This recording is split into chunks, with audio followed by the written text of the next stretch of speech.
Assalamualaikum warahmatullahi wabarakatuh. My name is Nora Shikin and my group members are Mia and Afifa. The occupational disaster that we choose is the bright sparklers, fire and explosion.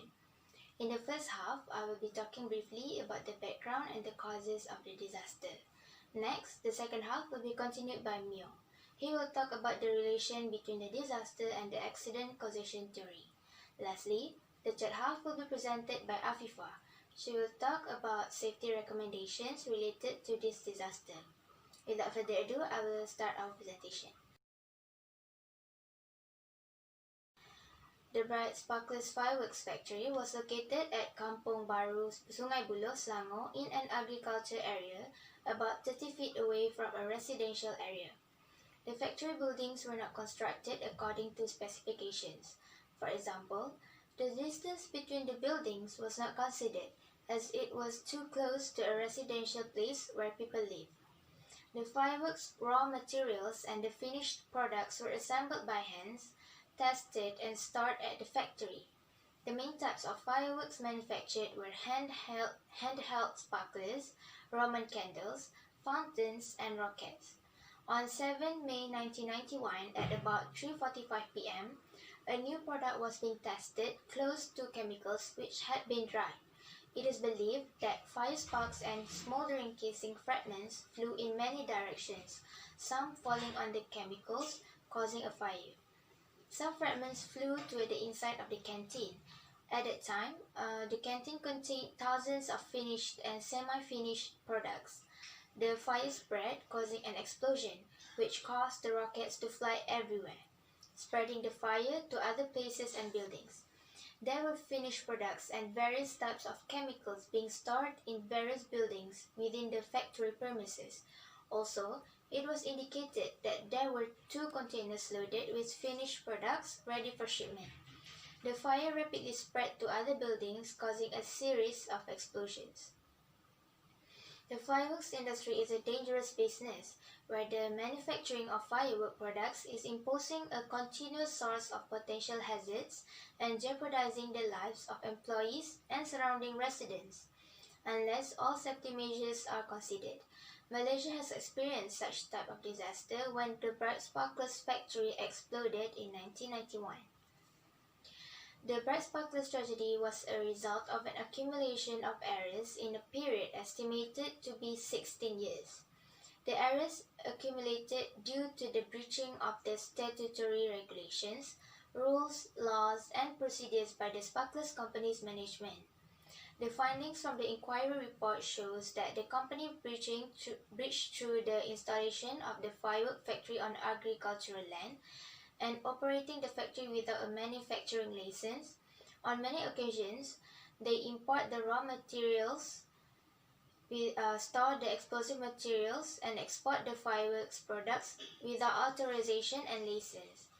Also, the errors accumulated due to lack of communication between the police Petaling Jaya and the FIDA, due to lack of understanding of the relevant laws by the Customs Department, lack of following up by the inspection body, the Department of Machinery and Factory, the lack of enforcement of the law by the police Petaling Jaya.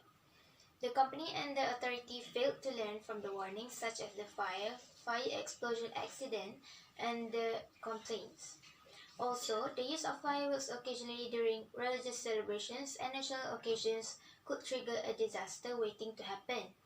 When the triggering event combines with the unsafe conditions, a disaster results. For example, the Peruvian disaster and the Bright Sparklers. Kuala Lumpur Shopping Centre is one of the largest commercial centers filled with merchandise susceptible to ignition and spreading of fire. The Peruvian, the Bright Sparklers, and other lessons should be learned from this.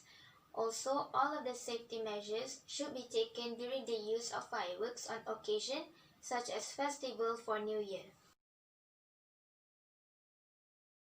Hello, there are the theories that can be included according to the case of the firework factory that exploded on 7 May 1991 at Sungai Buloh, which resulted in a severe disaster involving the environment and life. Multiple causation theories that are mean and outgrowth of the dominant theory, but it is postulated that for a single accident there may be many contributory factors, causes and sub-causes that are give rise to accident. The first causes employee negligence while conducting tests. Employee ignore safety instruction and do not perform tests in a designated place. Error test resulting in an explosion in a room full of fireworks. The negligence can cause a small explosion and will become a large explosion as it's surrounded by flammable materials. The second causes poor administration. Factory administrator failed to provide proper workplace. Factory is old and must have been renovated. A question mark has been submitted whether the factory is licensed or not. Admin also hire many illegal workers, most of whom work underage. The third causes unmanageable facility, lack of proper fire equipment cause an increased risk of dealing with the situation when an unwanted fire occurs. This matter should be emphasized by the management to prevent accidents. Secondly, bird loss causation model is about the loss of the country and the people over the damage caused by the factory explosion. The factory was razed to the ground and over 200 residential properties were also damaged. It had been triggered by explosive chemical split during an experiment in the canteen of the facility. The 118 people who sued the government after they lost their loved one, suffered injury and damage to their property in the accident. They received a large sum of Rm30,000 ringgit from Chin Kon Hin, who was a director of Bright Sparkles neighborhood, which went out of the business soon after the tragedy.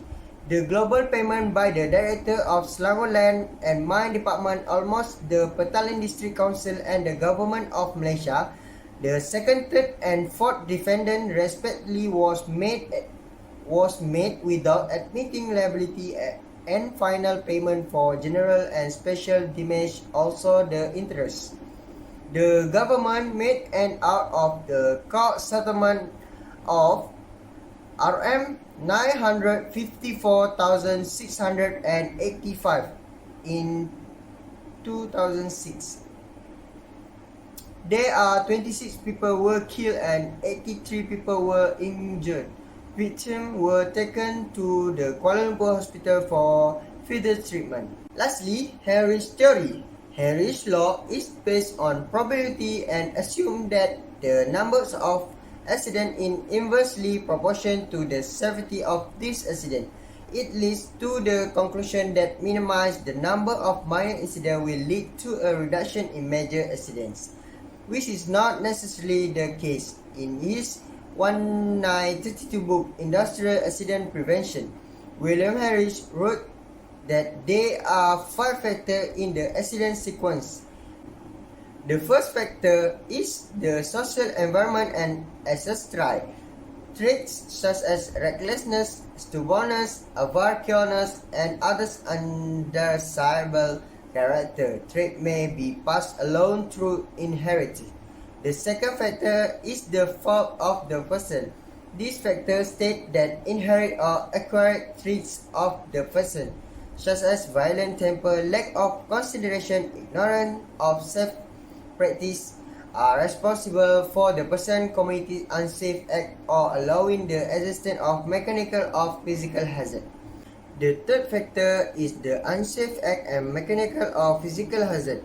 Unsafe act includes standing under suspended load, fail to adhere to lockout, takeout policy, horseplay, and removal of safeguard. Mechanical or physical hazard include such items as unguarded machinery, unguarded pinch point, and insufficient light.